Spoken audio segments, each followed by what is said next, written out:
প্রাণ প্রিয় ভালোবাসার হুজুর, আশা করি ভালো আছেন, কিন্তু আমি ভালো নেই। আপনি বলে থাকেন যাকে ভালোবাসো তাকে বিয়ে করো। আমি নাউজুবিল্লাহি মিন যালিক। না, এটা একটা না, এটা একটা মেয়ের পাঠানো চিঠি। হ্যাঁ, না না, এটা এটা এখানে মিডিয়া আছে না ভাইজান, বলেন। সে একটা প্রপোজাল মূলক কথা লিখেছে, এটা মিডিয়াতে যাওয়া যাবে না। আমাদের দর্শনের একটা সুনাম আছে, আমরা চাই না এই সুনামটা নষ্ট হয়ে যাক, ঠিক কিনা বলে? প্রিয় বোন, আমার পেছনে লাইন দিয়ে লাভ নেই, আপনি অন্যদিকে যান। আল্লাহ আপনাকে দিনদার নেককার স্বামী দান করুক। পড়েন সবাই আমিন। হুজুর, আমি আমার জীবনে 9টা মেয়েকে বাড়ি থেকে পালিয়ে নিয়ে এসে বন্ধুদের সাথে বিয়ে দিয়েছি, কারণ তাদের মধ্যে হারাম সম্পর্ক ছিল এবং তাদের পরিবারের কেউ তাদেরকে বিয়ে দিতে রাজি ছিল না। মেয়েগুলোর অন্য জায়গায় বিয়ে দিচ্ছিল, এই জন্য পালিয়ে নিয়ে এসে বন্ধুদের সাথে বিয়ে দিয়েছি। এতে কি আমি পাপ করে ফেলেছি? এটা আমার না। আচ্ছা, রাগ করবা না, এটা আপনাদেরকে কে দিয়েছে? যুবকরা দিয়েছে এটা? আচ্ছা, যুবকরা দিয়েছে। মহান ব্যক্তি মনে হয় এখানে উপস্থিত রয়েছেন। আমি তাকে বলবো, যাকে পছন্দ তাকেই আমাদেরকে বিয়ে করতে হবে যুবক ভাইরা। তবে খেয়াল করবা, কার মেয়ে নিয়ে আসছো সাবধানে নিয়ে আসবা। ভুলে ভালে ভিন্ন মেয়ে তুলতে গেলে কিন্তু তোমার পিঠের চামড়া একটাও থাকবে না। তবে আমার যেটা মনে হয়, পালিয়ে বিয়ে করাটাকে আমি সাপোর্ট করি না, ইসলামও সাপোর্ট করে না। তবে যারা পালিয়ে বিয়ে করে, এরা সাদে সাদে পালিয়ে বিয়ে করে না। আরে দেয়ালে পিঠ ঠেকলে মানুষ পালিয়ে বিয়ে করতে বাধ্য হয়। আমার তো মনে হয় যুবকের বাপ যদি যুবককে রাইট টাইমে বিয়ে দিয়ে দেয়, আরে পালিয়ে বিয়ে করবে কেন? ধুমধাম করে সবার সামনে বিয়ে হবে। এখন দেখা যায় যুবকটা বিয়ে করতে চায়, বাপ বলে তুই তোর নিজের পায়ে দাঁড়িয়ে তারপরে বিয়ে করবি। মেয়েটা বিয়ে করতে চায়, বাপ মা বলে তোর বয়স এখনো 18 হয় নাই। আমি দর্শনার কাছে প্রশ্ন রাখতে চাই, 18 বছরের আগে যদি একজন মেয়ে বিয়ে করতে না পারে, 16 বছরের মেয়ে টিকটকে নেচে বেড়ায়, এই আইনটা কোথায় থেকে আসবে যুবক ভাইরা, বলো আমাকে। 16 বছরের মেয়ে টিকটকে নাচতে পারবে, পার্কে গিয়ে প্রেম করতে পারবে, হোটেলে গিয়ে বয়ফ্রেন্ড নিয়ে নষ্টামি করতে পারবে, হালালভাবে বিয়ে করতে পারবে না। এটা প্রমাণ হয়ে যাচ্ছে। পার্লামেন্ট চলছে আল কোরআন দিয়ে নয়, পার্লামেন্ট চলছে পশ্চিমা আমেরিকার সভ্যতা দিয়ে। যুবক ভাইরা আমার, আল্লাহ যুবকদেরকে হালালভাবে বিয়ে করার তৌফিক দান করে। পড়েন সবাই আমিন। আল্লাহ বলছেন, প্রত্যেকটা উম্মতের জন্য আমি আল্লাহ রাব্বুল আলামিন একটা নির্দিষ্ট সময় সীমা বেঁধে দিয়েছি। সময় যখন চলে আসবে, এক মুহূর্ত আগেও হবে না, এক মুহূর্ত পরেও হবে না। রাইট টাইমে মালাকুল মউতকে পাঠিয়ে দিবে একজন। তিনি কে? আপনারা কি বগুড়া জেলা একটা নাম আছে, নাম শুনেছেন? বগুড়া, মাশাআল্লাহ। নওগাঁ নামে একটা জেলা আছে, নাম শুনেছেন কেউ কেউ?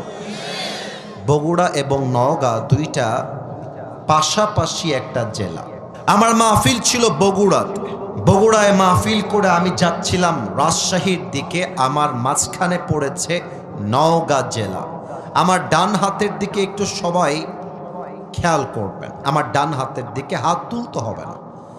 আমাদের যে বিশ্ব রোডগুলো আছে, highway road, bypass road, whatever, রাস্তার উপরে বিট থাকে, স্পিড ব্রেকার থাকে, থাকে না ভাইজান?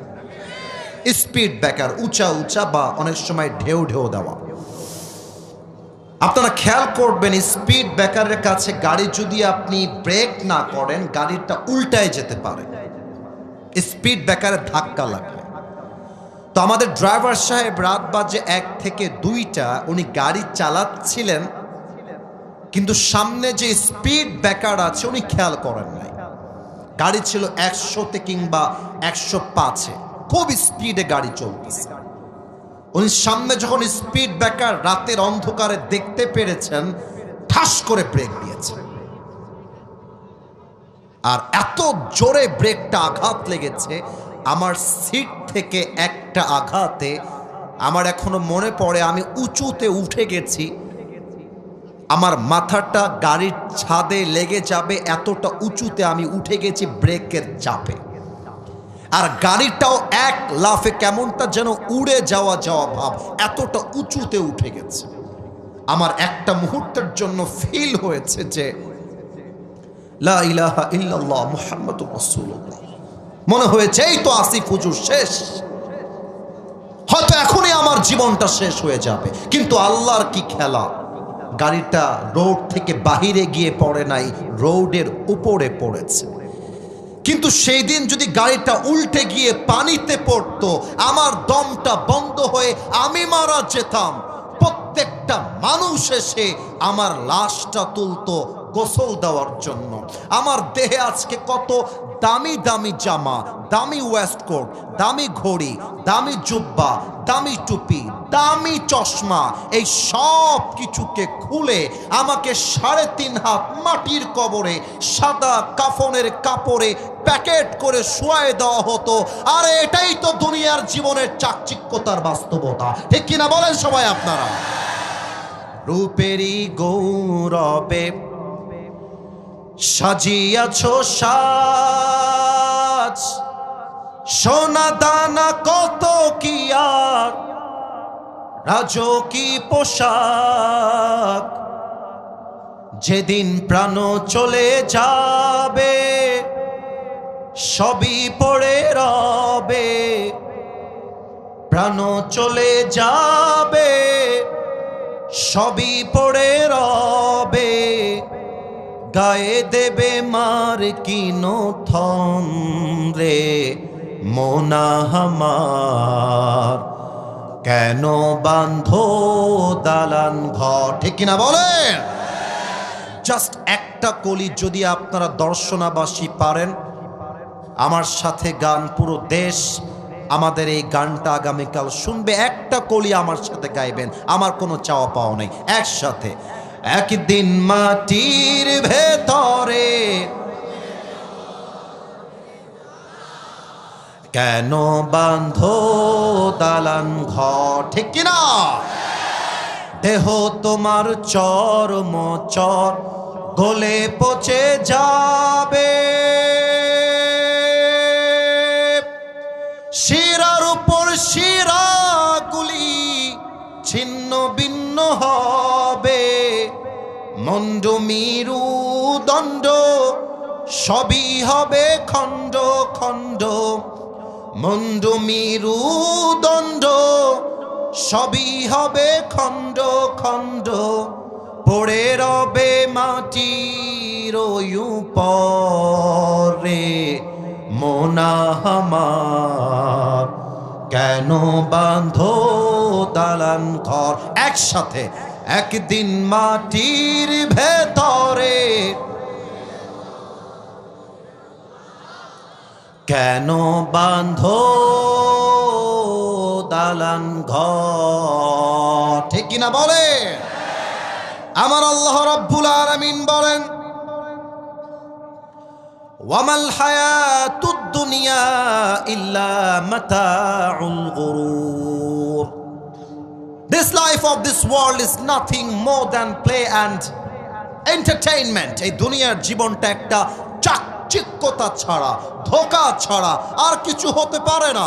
আজকে হাজারো যুবক আমার মাহফিলে এসেছে। আমার একটা তাবলীগের জামাতের সাথে সম্পর্ক ছিল। আমি মসজিদ থেকে তাবলীগের দাওয়াতের জন্য একদিন বিকালবেলা বের হয়েছিলাম 3 দিনের জন্য। আমার ওই কথাটা এখনো কলিজায় গেঁথে আছে, তাই আমি আয়াতটা তেলাওয়াত করার পরেই মনে পড়ে গেল। আপনারা যারা মাদ্রাসায় পড়েছেন কিংবা স্কুলে পড়েছেন কিংবা যারা মসজিদে তাবলীগ জামাতকে দেখেছেন, দেখবেন আসরের নামাজের পরে সবাই বাহিরে দাওয়াত দেওয়ার জন্য বের হয়। আমি কি কথা ভুল বললাম না ঠিক বললাম ভাইজান? তো আমি তখন এতটা ফেমাস ছিলাম না কিংবা আমাকে কেউ চিনতো না, সত্য কথা। তো আমি যখন দাওয়াত দেওয়ার জন্য রাস্তায় বের হলাম, বিশাল বড় একটা মাঠ, যুবকরা ফুটবল খেলতেছিল। আমিরে জামাত, আমাদের তাবলীগের যিনি জামাতের আমির ছিলেন, উনি বললেন, যুবক ভাই আমার, মাগরিবের নামাজের পরে ঈমান এবং আমলের বিশেষ ওয়াজ হবে, আপনি আমাদের সঙ্গে চলেন, মাগরিবের নামাজটা একসাথে পড়বেন। দাওয়াত দেওয়া হলো। প্রথম কথাই সে বলল যে হুজুর আমাকে দাওয়াত দিয়ে লাভ নাই, সামনে যান, রুড হয়ে, খারাপভাবে। তো আমির সাহেব বিনয়ের সাথে বললেন, কেন ভাইজান, আপনাকে নামাজের দাওয়াত দেওয়া যাবে না কেন? তো যুবকটা বলল, ভাই আমার তো এখনো বিয়ে হয় না, আমি তো বয়সে অনেক ছোট, আমার বিয়ে হবে, বাচ্চা হবে, ওই বাচ্চার বাচ্চা হবে, নানা হব, দাদা হব, তখন গিয়ে হজ করে এসে 5 ওয়াক্ত নামাজি হয়ে যাব, আমার নামাজের সময় এখনো আসে নাই। আমি প্রত্যেকটা যুবককে বলতে চাই, তোমার মতো হাজারো যুবক ছিল যারা বলতো কাল থেকে নামাজ পড়বো, কাল থেকে নামাজি হয়ে যাব, ওই কালটা আর আসে নাই, তারা আজই কবরের বাসিন্দা হয়ে গিয়েছে, ঠিক কিনা বলে?